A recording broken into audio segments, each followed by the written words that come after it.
இந்த நாளிலும் இந்த வேத ஆராய்ச்சி கூடுகைக்கு வந்திருக்கின்ற உங்கள் ஒவ்வொருவரையும் இயேசு கிறிஸ்து நாமத்தினாலே வாழ்த்துகிறேன். தலைகளை தாழ்த்தி ஜெபிப்போமா? பரிசுத்த தகப்பனே, வேத வசனத்தை ஆராய்ந்து பாருங்கள், அதனால் உங்களுக்கு நித்திய ஜீவன் உண்டே என்று சொல்லி நீர் எங்களுக்கு கற்றுத்தந்திருக்கிறீர். ஆண்டவரே, இந்த நாளிலும் உம்முடைய வேத வசனத்தை தியானிக்க எங்கள் இருதயத்தின் கண்களை நீங்கள் திறந்தருளுங்க. இந்த நாளிலும் இந்த வேத வசனங்கள் எங்களுடைய வாழ்விற்கு ஆசீர்வாதமாக அமையவும், இந்த நாளிலும் உம்முடைய வேத வசனத்தை நாங்கள் புரிந்து கொள்ள எங்கள் இருதயத்தின் கண்களை திறந்தருளும். இயேசு கிறிஸ்துவின் மூலம் கேட்கும் பரமபிதாவே, ஆமென். பிரியமானவர்களே, இன்றைக்கு நாம் எசேக்கியேல் தீர்க்கதரிசியின் புத்தகத்திலே 4ஆம் அதிகாரத்தை நாம் தியானிக்க இருக்கிறோம்.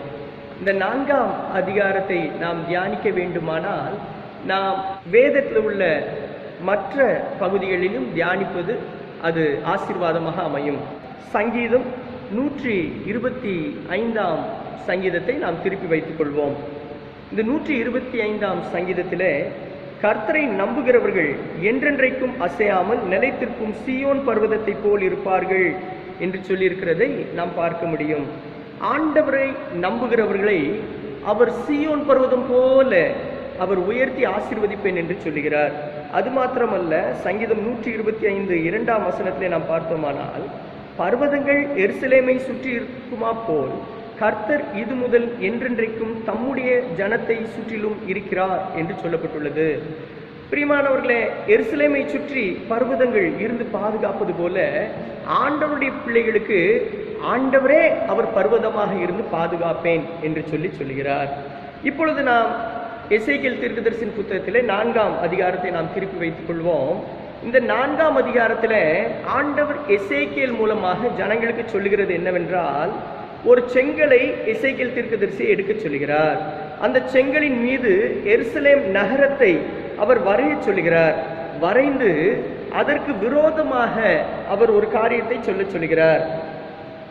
எசேக்கியேல் 4:2 நாம் பார்த்தோமானால், அதற்கு விரோதமாக முற்றுகை போட்டு, அதற்கு விரோதமாக கொத்தளங்களை கட்டி, அதற்கு விரோதமாக மண்மேடு போட்டு, அதற்கு விரோதமாக இராணுவங்களை நிறுத்தி, சுற்றிலும் அதற்கு விரோதமாக மதில் இடிக்கும் இயந்திரங்களை வை என்று ஆண்டவர் சொல்கிறார். ஆண்டவர் எப்படிப்பட்டவர்? நம்மை சூழ அவர் சுற்றி இருந்து பாதுகாக்கிறவர். ஆனால் இங்கே இஸ்ரவேல் ஜனங்கள் ஆண்டவரை விட்டு விலகி போன பொழுது, ஆண்டவரை அவர்கள் நம்பாமல் போன பொழுது, இந்த எசேக்கியேல் தீர்க்கதரிசியின் மூலமாக ஆண்டவர் இந்த வார்த்தையை இந்த ஜனங்களுக்கு கொடுக்கிறார். பிரியமானவர்களே, கர்த்தரை நம்பாமல் பாபிலோனிய தெய்வங்களை, விக்கிரகங்களை இந்த ஜனங்கள் நம்பி போனதினால ஆண்டவர் அவர்களை இடித்து போடுவேன் என்று சொல்லுகிறார். பாதுகாப்பு அற்ற நிலைமைக்குள்ளே இந்த இஸ்ரவேல் ஜனங்கள் செல்வார்கள் என்பதை ஆண்டவர் அங்கே சுட்டி காட்டுகிறார். இன்றைக்கு நம்முடைய வாழ்விலும் கூட நாம் ஆண்டவரை நம்பி இருக்கிறோமா என்பதை நாம் சற்று நினைத்து பார்ப்போம். நம்முடைய சூழ்நிலைகளிலே ஆண்டவரை நாம் நினைக்க வேண்டும் என்று விரும்புகிறார். இந்த இஸ்ரவேல் ஜனங்கள் இஸ்ரவேலிலே அவர்கள் அநியாயம் செய்தார்கள், பாவம் செய்தார்கள் என்பதனால தான் ஆண்டவர் அவர்களை கைவிட்டார். அவர்கள் பாபிலோனுக்கு போய் அடிமைகளாக இருந்த பொழுதும் அவர்கள் ஆண்டவரை மறந்து பாபிலோனிய தெய்வங்களை அவர்கள் சேவித்தார்கள். அவர்கள் இன்னும் கேடு வருவித்துக் கொண்டார்கள். எனவே ஆண்டவர் எசேக்கியேல் தீர்க்கதரிசியின் மூலமாக சொன்னார், ஒரு இரும்பு சட்டியை வாங்கி அதை உனக்கும் நகரத்திற்கும் நடுவாக இருப்பு சுவராக்கி, அது முற்றுகையாய் கிடக்கும்படிக்கு உன் முகத்தை அதற்கு நேராய் திருப்பி அதை முற்றுகை போட்டு கொண்டிரு. இது இஸ்ரவேல் வம்சத்திற்கு அடையாளம் என்று சொல்லியிருக்கிறதை நாம் பார்க்க முடியும். ஆண்டவர் ஒரு இரும்பு சட்டியை வாங்கி அதை இஸ்ரவேலுக்கும் இந்த எசேக்கியேலுக்கும் நடுவாக வைக்க சொன்னார் என்றால், இஸ்ரவேல் ஜனங்கள் ஆண்டவருக்கு விரோதமாக அவர்கள் போனபடியினாலே ஆண்டவரை நம்பாமல் அவர்கள் அங்கே அந்நிய தெய்வங்களை நம்பினதினாலே ஆண்டவர் சொல்லுகிறார், அவர்களை விட்டு நான் என் முகத்தை திருப்பிக் கொள்ளுவேன் என்று சொல்லுகிறார். அது மாத்திரமல்ல, நாம் எசேக்கியேல் தீர்க்கதரிசியின் புத்தகம் 4ஆம் அதிகாரம் 4ஆம் வசனத்தை பார்த்தோமானால், நீ உன் இடது பக்கமாக ஒரு கழித்து படித்து அக்கிரமத்தின் வருஷத்தை நாட்களாக என்ன பண்ணு என்று சொல்லுகிறார். 390 ஆண்டுகள் இந்த இஸ்ரவேல் ஜனங்கள் அவர்கள் பாவம் செய்து வந்து ஆண்டவரை நம்பாமல் விலகி போனதை இந்த இடத்துல ஆண்டவர் உணர்த்துகிறார். எனவே அந்த வருஷத்துக்கு தக்க நாட்களாக 390 நாட்கள் இந்த எசேக்கியேல் தீர்க்கதரிசி அவர் இடதுபுறமாகவே ஒரு பக்கமாக படுத்திருக்கும்படி ஆண்டவர் அங்கே எசேக்கியேல் தீர்க்கதரிசிக்கு உணர்த்துகிறார். அது மாத்திரமல்ல, அதன் பின்பு யூதா வம்சத்தார் செய்த அக்கிரமத்திற்கு நிகராக அவர்கள் 40 ஆண்டுகள் தொடர்ந்து செய்த அக்கிரமம் என்று சொல்லப்பட்டுள்ளது. அந்த 40 ஆண்டுகள் அவர்கள் செய்த அக்கிரமத்திற்கு நிகராக 40 நாட்கள் எசேக்கியேல் தீர்க்கதரிசி வலதுபுறமாக திரும்பி படுத்து அவர் ஒரே பக்கமாக திரும்பி படுக்க வேண்டும் என்று சொல்லி ஆண்டவர் சொல்லுகிறார். அப்படி படுத்திருந்த அந்த பாரத்தை சுமக்க வேண்டும் என்று சொல்லுகிறார். எசேக்கியேல் 4ஆம் அதிகாரம் 5ஆம் வசனத்தை நாம் பார்த்தோமானால், அவர்களுடைய அக்கிரமத்தின் வருஷங்களை உனக்கு நாட்களாய் என்ன கட்டளையிட்டேன், 390 நாட்கள் வரைக்கும் நீ இஸ்ரவேல் வம்சத்தாரின் அக்கிரமத்தை சுமக்க வேண்டும் என்று சொல்லி இஸ்ரவேல் ஜனங்களை குறித்து சொல்லுகிறதை நாம் பார்க்கிறோம். இந்த எசேக்கியேல் தீர்க்கதரிசியின் புத்தகத்திலே 4ஆம் அதிகாரம் 5ஆம் வசனத்திலே நாம் பார்த்தோமானால், அதன் பின்பகுதியிலே நீ இஸ்ரவேல் வம்சத்தாரின் அக்கிரமத்தை சுமக்க வேண்டும் என்று சொல்லியிருக்கிறதை நாம் பார்க்க முடியும். பிரியமானவர்களே, இந்த எசேக்கியேல் தீர்க்கதரிசிய அந்த ஜனங்களின் அக்கிரமத்தை அங்கே சுமக்க வேண்டும் என்று சொல்லுகிறார். இன்றைக்கு ஊழியக்காரர்கள், ஆண்டவருடைய பிள்ளைகள், நம்மை சுற்றி இருக்கிற ஜனங்கள், அதே போல நம்முடைய கையிலே ஆண்டவர் கொடுத்திருக்கின்ற ஜனங்களுக்காக ஆண்டவருடைய சமூகத்திலே நாம் நிற்க அழைக்கப்படுகிறோம். மோசையின் மூலமாக ஆரோனுக்கு கொடுக்கப்பட்ட கட்டளை என்ன என்று நாம் பார்த்தோமானால், ஆசாரியர்களுக்கு கொடுக்கப்பட்ட கட்டளை என்ன என்று நாம் பார்த்தோமானால், அவர்கள் இஸ்ரவேல் கோத்திரத்தில் உள்ள 12 கோத்திரங்களை அவர்கள் ஆண்டவர் முன்பதாக சுமக்க வேண்டும் என்று சொல்லப்பட்டுள்ளது. ஒரு தோளிலே 6 கோத்திரங்களும் மறு தோளிலே 6 கோத்திரங்களுமாக அங்கே 12 கற்கள் அவர்களுடைய அந்த தோளின் மீது, அந்த ஆசாரிய வஸ்திரத்தின் மீது இருக்கும் என்று சொல்லப்பட்டுள்ளது. வலது பக்கத்திலே 6 கற்களும் இடது பக்கத்திலே 6 கற்களும் அங்கே அந்த வஸ்திரத்தில் இருக்கும். ஆண்டவருடைய சன்னிதானத்திலே ஆசாரியன் இந்த 12 கோத்திரங்களையும் தன்னுடைய தோளின் மீது சுமந்து அவன் திறப்பிலே நிற்க வேண்டும். ஆண்டவரை நோக்கி கரங்களை விரித்து, ஆண்டவரே இந்த ஜனங்களுக்காக இறங்கும், இவர்கள் செய்த அக்கிரமத்திற்காக இறங்கும் என்று மன்றாடுவது ஆசாரியர்களுக்கு ஆண்டவர் கொடுத்த கட்டளை. மோசையின் மூலமாக ஆசாரியர்களுக்கு இந்த கட்டளையை ஆண்டவர் கொடுத்திருந்தார். பிரியமானவர்களே, இதே போலதான் இந்த வேத பகுதியிலே நாம் பார்த்தோமானால் எசேக்கியேலை ஆண்டவர் சுமக்க சொல்கிறார். இந்த ஜனங்களின் அக்கிரமத்தை, இஸ்ரவேல் ஜனங்களின், யூத ஜனங்களின் அக்கிரமத்தை வலதுபுறமாக இடதுபுறமாக திரும்பி படுத்து அவன் சுமக்க வேண்டும் என்று சொல்லப்பட்டுள்ளது. ஒரே பக்கமாக நம்ம ரொம்ப நேரம் படுத்திருந்தோம் அப்படின்னா நம்முடைய தோளின் பாரம், கையை வலி தாங்க முடியாது. இங்கே 390 நாட்களும் ஒரே பக்கத்தில் திரும்பி ஆண்டவர் படுக்க சொல்றாரு. அடுத்த பக்கம் திரும்ப கூடாது.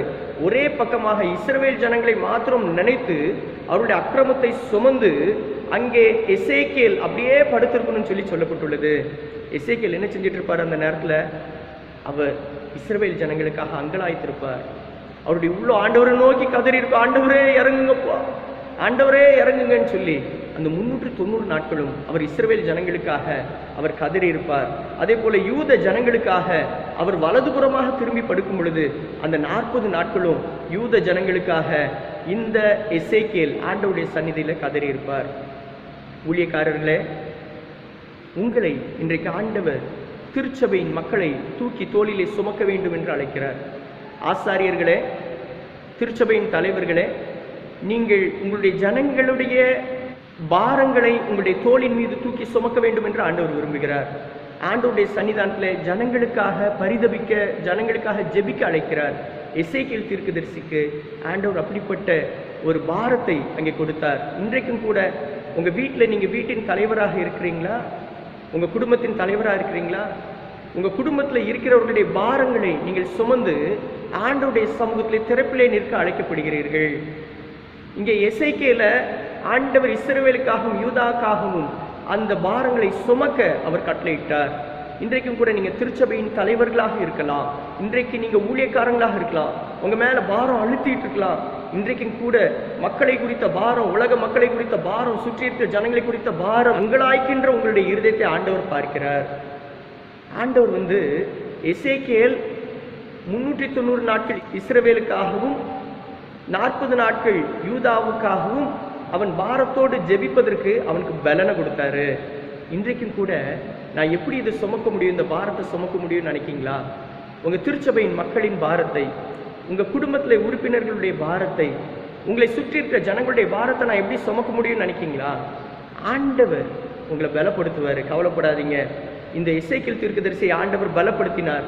அவர் தன்னுடைய ஜனங்களுக்காக விண்ணப்பங்களை வைத்து தூக்கி சுமக்க அவர் உதவி செய்தார். இன்றைக்கும் கூட நீங்க உங்க குடும்பத்தின் பாரத்தை தூக்கி சுமக்க, உங்க குடும்பத்திற்காக பிதாவின் இடத்துல பரிந்து பேச ஆண்டவர் உதவி செய்வார்.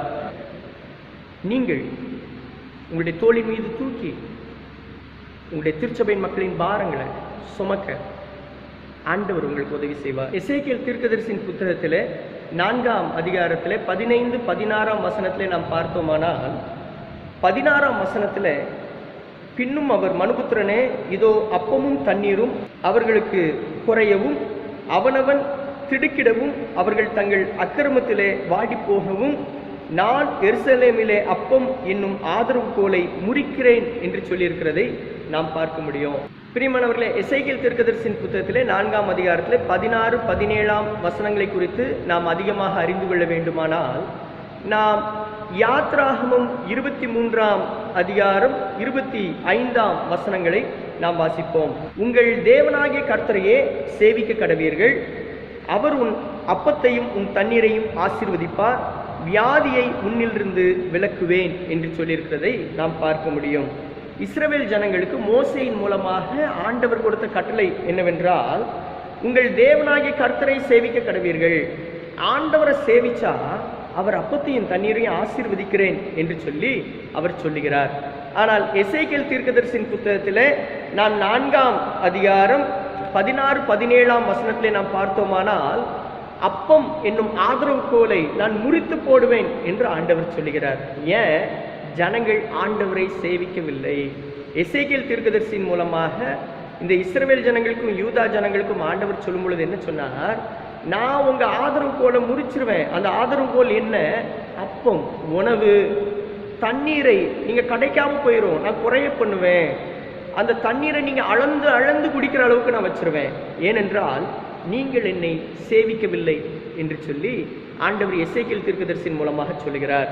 பிரியமானவர்களே, இந்த பாபிலோன்ல இருந்த இஸ்ரவேல் ஜனங்களும் யூதர்களும் எதை மறந்து போனார்கள் என்றால், அவர்கள் ஆண்டவரை மறந்து பாபிலோனிய தெய்வங்களை சேவித்தார்கள். அவர்கள் தங்கியிருந்த இடம் கேபார் நதி அண்டையிலே அவர்கள் தங்கியிருந்தார்கள். அங்கே அவர்களுக்கு பள்ளத்தாக்கும் இருந்தது. எனவே அவங்களுக்கு தண்ணி கிடைச்சிச்சு, உணவு கிடைச்சிச்சு. எனவே அவர்கள் பாபிலோனிய தெய்வத்தை வணங்க ஆரம்பிச்சிட்டாங்க. பாபிலோனிய தெய்வமாகிய சூரியன், சந்திரன், நதி, நிலம் என்று சொல்லி அவர்கள் சிருஷ்டிகரை சேவிக்காமல் சிருஷ்டியை சேவித்து விட்டார்கள். இன்றைக்கும் கூட ஆண்டவருக்கு நமக்கு நிறைய ஆசீர்வாதம் தரலாம், நமக்கு நல்ல உணவு தரலாம், நல்ல வீடு, ஆஸ்தி, சுதந்திரம், வேலை எல்லாம் தரலாம். ஆனால் நாம் அதை சேவித்து நாம் ஆண்டவரை மறந்து போனோமானால் ஆண்டவர் அப்பம் என்னும் ஆதரவு கோலை முறித்து போடுவேன் என்று சொல்லுகிறார். பிரியமானவர்களே, எசேக்கியேல் தீர்க்கதரிசியின் மூலமாக இந்த ஜனங்களுக்கு அதை சொன்னார். இன்றைக்கும் கூட இந்த உலகத்தில் இருக்கின்ற சூழ்நிலை பாருங்க. ஆண்டவரை சேவிக்க மறந்தவர்கள், இன்றைக்கு ஆண்டவரை சேவிக்க மறந்து இந்த உலகத்தில் இருக்கின்ற பணத்தை, இந்த உலகத்தில் இருக்கின்ற அநேக காரியங்களை சேவிக்கின்றவர்களாக ஜனங்கள் தற்பிரியர்களாக மாறினதுனால இன்றைக்கு உலகம் அனைத்திலும் துன்பம் இருக்கிறது. ஆண்டவர் கர்த்தருடைய பிள்ளைகளுக்கு சொல்றது என்ன அப்படின்னு பார்த்தீங்கன்னா, காதுள்ளவன் கேட்க கடவன். எசேக்கியேல் மூலமாக இஸ்ரவேல் ஜனங்களுக்கு ஆண்டவர் சொல்லும் பொழுது ஒரு காரியத்தை சொன்னாரு. இந்த ஜனங்கள் கலக விட்டார், அவங்க கேட்டா கேட்கட்டும், கேட்காட்டா விட்டுவிடு என்று சொல்லுகிறார். இன்றைக்கும் கூட வேத வசனம் நமக்கு என்ன கற்றுக் கொடுக்கு அப்படின்னு பார்த்தீங்க அப்படின்னா, நாம் ஆண்டவரை நம்ப அழைக்கப்படுகிறோம். நம்ம கர்த்தரை நம்பினோமானால் அவர் நமக்கு எப்படி இருப்பாராம் அப்படின்னா, சீயோன் பர்வதம் போல நம்மளை மாற்றிடுவாரா. அவர் நம்மை சுற்றி, எருசலேமை சுற்றி பர்வதங்கள் இருக்கிறது போல ஆண்டவரே அவர் நமக்கு பர்வதமாக இருந்து பாதுகாப்பேன்னு சொல்றாரு. ஆண்டவருடைய பிள்ளைகளாக, ஊழியக்காரர்களாக, திருச்சபையின் மக்களை, நம்முடைய குடும்பத்தின் மக்களுக்காக ஆண்டவருடைய சமூகத்தில் திறப்பிலே நிற்க ஆசாரியர்கள் எப்படி தங்களுடைய கோத்திரங்களை தோளின் மீது தூக்கி சுமந்து ஆண்டவருடைய சமூகத்தில் மன்றாடினார்களோ அதே போல இன்றைக்கு ஆண்டவர் மன்றாட அழைக்கிறார். இன்றைக்கு உலகம் அனைத்திலும் கொரோனா, தமிழகத்தில் கொரோனா, எல்லா இடங்களிலும் வாரம். இன்றைக்கு நம்முடைய ஜனங்களை யார் தூக்கி வச்சு ஜெபம் செய்வது? என்னுடைய திருச்சபையின் மக்களை, நம்முடைய திருச்சபையின் மக்களை, நம்ம குடும்பத்தின் மக்களை யார் தூக்கி வைத்து ஆண்டவருடைய சமூகத்தில் நின்று கதற முடியும்? நீங்க தான், நீங்களும் நானும் தான் தூக்கி சுமந்து ஆண்டவருடைய சமூகத்தில் கதற வேண்டும். இந்த எசேக்கியேல்ட்ட சொல்லும் பொழுது ஆண்டவர் சொன்னாரு, நீ ஒரே பக்கமா 390 நாள் நீ இந்த இஸ்ரவேல் ஜனங்களுக்காக ஒரு பக்கமா படுத்திருக்கணும், 40 நாள் யூத ஜனங்களுக்காக ஒரே பக்கத்துல நீ திரும்பி படுன்னு சொன்னாரு. இன்றைக்கும் கூட இந்த நாட்களை நமக்கு அப்படிதான் ஆண்டவர் தந்திருக்கிறாரு. இந்த நாட்களில என் குடும்பத்திற்காக, என் திருச்சபையின் மக்களுக்காக, என் தேசத்திற்காக, என் தேச ஜனங்களுக்காக நான் கதற அழைக்கப்படுகிறேன். அதே போலதான் நீங்க உங்க குடும்பத்திற்காக, உங்க கிராமத்திற்காக, உங்க திருச்சபையின் மக்களுக்காக நீங்க ஆண்டவருடைய சமூகத்துல கதற ஆண்டவர் அழைக்கிறார். அது எப்படி கதறோம்னா சும்மா இல்லை, பாரத்தோடு 12 கோத்திரங்களை அங்கே தோளின் மீது தூக்கி சுமக்கிறதுக்கு அடையாளமாக 12 கற்கள் அங்க ஆசாரிகளுடைய தோளிலே இருந்தது. அவர்கள் ஆண்டவருடைய சமூகத்துல நின்று கதறினாங்க, சுமந்து கொண்டே கதறினாங்க, ஆண்டவரே இந்த ஜனங்கள் மேல கிருபையா இருங்கன்னு சொல்லி கதறினாங்க. இன்றைக்கும் கூட நம்முடைய தேசத்திற்காக, நம்முடைய ஜனத்திற்காக, நம்முடைய திருச்சபையின் மக்களுக்காக நாம் திறப்பில் நின்று ஜெபம் பண்ணும் பொழுது நித்திய கிருபையுடன் உனக்கு இறங்குவேன்னு சொன்ன ஆண்டவர் இன்றைக்கு நித்திய கிருபையுடன் நமக்கு இறங்க அவர் வல்லவராக இருக்கிறார். ஆனால் ஆண்டவர் நம்மகிட்ட எதிர்பார்க்கிறது ஆண்டவரை நம்ப வேண்டும். கர்த்தரை நம்புகிறவர்களை அவர் சீயோன் பர்வதமாக அவர் மாற்றுகிறார். அவர்கள் சூழ அவர் பாதுகாப்பாக கண்மலையாக இருக்கிறார். ஆண்டவரை சேவிக்க வேண்டும் என்று சொல்கிறார். ஆண்டவரை சேவிக்கும் பொழுது ஆண்டவர் அப்பத்தின் தண்ணீரை ஆசீர்வதிப்பேன்னு சொல்லி சொல்றாரு. பஞ்சம் வரலாம், துன்பம் வரலாம், ஆனா ஆண்டவர் எலியாவை காகத்தின் மூலமாக போஷித்தது போல உங்களை அவர் போஷிப்பாரு. உங்ககிட்ட ஒரு வேளை என்கிட்ட ஒண்ணுமே இல்லையே நீங்க நினைக்கலாம், ஆண்டவரே உங்களுக்கு வாசனை திறப்பாரு, உங்களை போஷிப்பாரு. எசேக்கியேல் தீர்க்கதரிசியின் புத்தகத்திலே 4ஆம் அதிகாரத்தின் மூலமாக ஆண்டவர் நமக்கு கற்றுக் கொடுக்கிறது என்ன அப்படின்னு பாத்தீங்க அப்படின்னா, ஆண்டவரை நம்புங்க. உங்க குடும்பத்திற்காக, திருச்சபைக்காக ஆண்டவருடைய சமூகத்துல பாரத்தோடு ஜெபம் பண்ணுங்க. 3ஆவதாக அவரை சேவிங்க. ஆண்டவரை சேவிக்கும் பொழுது அவர் நம்முடைய அப்பத்தின் தண்ணீரை ஆசீர்வதிக்க வல்லவராக இருக்கிறார். பக்கத்துல இருக்கவங்களை பார்த்து சொல்லுங்க, அல்லது நீங்களே இந்த நேரத்துல ஆண்டவருடைய சமூகத்துல சொல்லுங்க, ஆண்டவரே நான் உங்களை நம்புறேன்ப்பா சொல்லுங்க. ஆண்டவரை நீங்க நம்புனீங்கன்னா உங்களை சீயோன் பர்வதமாக ஆண்டவர் மாற்றுகிறார். உங்களை சுற்றிலும் இன்னைக்கு உங்க குடும்பத்துக்கு பாதுகாப்பு, இன்னைக்கு உங்களுக்கு பாதுகாப்பு அவர் கொடுக்கிறாரு. அவர் உங்களை சுற்றிலும் அவர் பர்வதமாக இருந்து அவர் பாதுகாப்பார். இன்னைக்கு ஆண்டவருடைய சமூகத்தில் ஆண்டவரே என் தோளின் மீது என் திருச்சபையின் மக்களை, என் தோளின் மீது என் குடும்பத்தின் ஜனங்களை, என் தோளின் மீது என் பிள்ளைகளை நான் சுமந்து ஜெபம் பண்றேன். அப்பா அவர்களுடைய அக்கிரமம், அவர்களுடைய மீறுதல், அவர்களுடைய பாவம் எல்லாவற்றையும் நான் நினைக்கிறேன். நான் அதை என் தோளின் மேல தூக்கி வைத்து இந்த நேரத்தில் அந்த பாரத்தோடு ஜெபம் பண்றேன், நான் பாரத்தோடு ஜெபம் பண்றேன் அப்படின்னு கேளுங்க. ஆண்டவர் அவர் பிரதான ஆசாரியரா இருக்கிறாரு. நமக்காக பிதாவின் இடத்துல அவர் பரிந்து பேசிக்கிட்டு இருக்கிறாரா? இந்த நாளிலும் கூட நீங்களும் நானும் நம்முடைய பிள்ளைகளுக்காக, நம்முடைய திருச்சபையின் மக்களுக்காக பரிந்து பேச அழைக்கப்படுகிறோம். ஆண்டவருடைய சமூகத்துல கதற பாரத்தோடு ஜெபிக்க நாம் அழைக்கப்படுகிறோம். 3ஆவதாக நாம் ஆண்டவரை சேவிப்போம். இஸ்ரவேல் ஜனங்கள் ஆண்டவரை சேவிக்கிறத மறந்து அவர்கள் தங்களுக்கு இருந்த உணவு, தங்களுக்கு இருந்த ஆஸ்தி, தங்களுக்கு இருந்த காரியம், அந்த செல்வ செழிப்பை நினைச்சு அதிலே போயிட்டாங்க. அவர்கள் சிருஷ்டிகரை சேவிக்காம சிருஷ்டியை சேவித்தார்கள். அதனால ஆண்டவர் அப்பம் என்னும் ஆதரவுகளை முறித்து போடுவேன்னு சொல்லிட்டாரு. இன்னைக்கு ஆண்டவர்கிட்ட சொல்லுவோம், ஆண்டவரே என் தேசத்துல அப்போங்க ஆதரவுகளை நீங்க முறிச்சிடாதீங்க, என் ஜனங்களுக்கு அப்போங்க ஆதரவு போல முறிச்சிடாதீங்கப்பா. உலகம் அனைத்திலும் இருக்கின்ற ஜனங்களுக்கு அப்போங்க ஆதரவு போல நீங்க முறிச்சிடாதீங்க. ஆண்டவரே எங்க தமிழகத்திற்கு, இந்த இந்திய தேசத்திற்கு அப்பம் என்னும் ஆதரவு போல நீங்க முறிச்சிடாதீங்க அப்பா. வியாகுலத்தின் தண்ணீரை எங்களுக்கு தந்துடாதீங்கப்பா. அப்பத்தின் தண்ணீரை ஆசீர்வதிப்பேன்னு சொன்னீங்களே மோசே மூலமாக. ஆண்டவரை நீங்க உண்மையா சேவிச்சீங்கன்னா அப்பத்தின் தண்ணீரை ஆசீர்வதிப்பேன்னு சொன்னீங்களா, அந்த ஆசீர்வாதத்தை எனக்கும் என் குடும்பத்துக்கும் என் தேசத்துக்கும் தாங்கன்னு சொல்லி ஜெபம் செய்வோம். தலைகளை தாழ்த்தி ஜெபம் செய்வோமா? பரிசுத்த தகப்பனே, இந்த நாளுக்காக நாங்கள் உமக்கு நன்றி செலுத்துகிறோம். நாங்கள் உண்மை நம்பி இருக்கிறோம்ப்பா, நாங்கள் உங்களை நம்பி இருக்கிறோம். நீங்க தான் எங்க பாதுகாப்பு. ஆண்டவரே உண்மை நம்பி இருக்கிறவங்களை சீயோன் பர்வதம் போல் அவர்கள் இருப்பார்கள்னு சொல்லியிருக்கேன். எங்களையும் சீயோன் பர்வதமாக மாத்துங்க, என்னையும் சீயோன் பர்வதமாக மாத்துங்க. இன்றைக்கு உங்களுடைய சமூகத்துல ஜெபிக்கின்ற உங்களுடைய பிள்ளைகள் ஒவ்வொருவரையும் சீயோன் பர்வதமாக மாற்றுங்க. ஆண்டவரே எருசலேமை சுற்றிலும் அங்கே பாதுகாப்பு இருப்பது போல உங்களுடைய பாதுகாப்பு எங்களுக்கு இருக்க கிருபை செய்யுங்க. நீங்களே அப்பா எங்களுக்கு கண்மலையாக இருந்து பாதுகாத்து கொள்ளுங்க. ஆண்டவரே நீர் பிரதான ஆசாரியர், எங்களுக்காக பிதாவினிடத்தில் பரிந்து பேசுகிறேன். இந்த நாளிலும் கூட பாரத்தோடு ஆசாரியர்கள் எப்படி அந்த 12 கோத்திரங்களை தோளின் மீது தூக்கி சுமக்காங்களோ, அதே போல நீர் எங்களுக்கு தந்த பிள்ளைகள், நீர் எங்களுக்கு தந்த குடும்பம், நீர் எங்களுக்கு தந்த ஜனங்கள், நீர் எங்களுக்கு தந்த உறவினர்கள், நீர் எங்களுக்கு தந்த திருச்சபையின் மக்கள் எல்லாரையும் அவர்களுக்காக உங்களுடைய சமூகத்தை நாங்கள் வருகிறோம் ஆண்டவரே, பாரத்தோடு ஜெபிக்கிறோம்.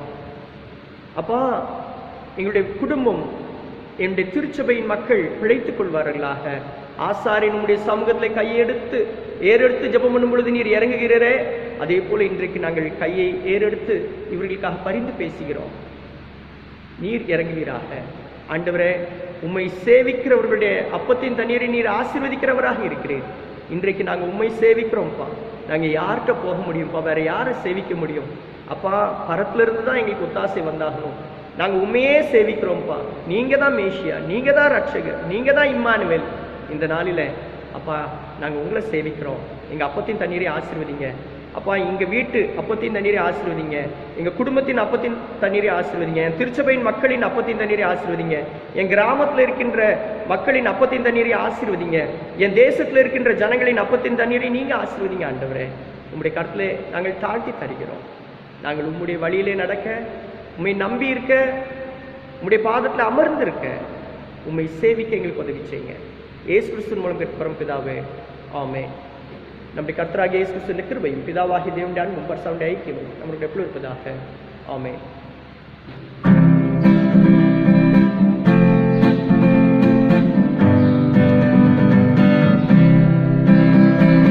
எத்தனை நன்மைகள் எனக்கு செய்தீர், எப்படி நன்றி சொல்வேன், நான் எப்படி நன்றி சொல்வேன். எத்தனை நன்மைகள் எனக்கு செய்தீர், எப்படி நன்றி சொல்வேன், நான் எப்படி நன்றி சொல்வேன். நன்றி ராஜா, நன்றி ராஜா, நன்றி ராஜா, நன்றி ராஜா, நன்றி ராஜா, நன்றி ராஜா, நன்றி ராஜா, நன்றி ராஜா. கரங்களை பிடித்து கண்மணி போல காலமெல்லாம் காத்தீ, கரங்களை பிடித்து கண்மணி போல காலமெல்லாம் காத்தீ, காலமெல்லாம் காத்தீ. எத்தனை நன்மைகள் எனக்கு செய்தீர், எப்படி நன்றி சொல்வேன்.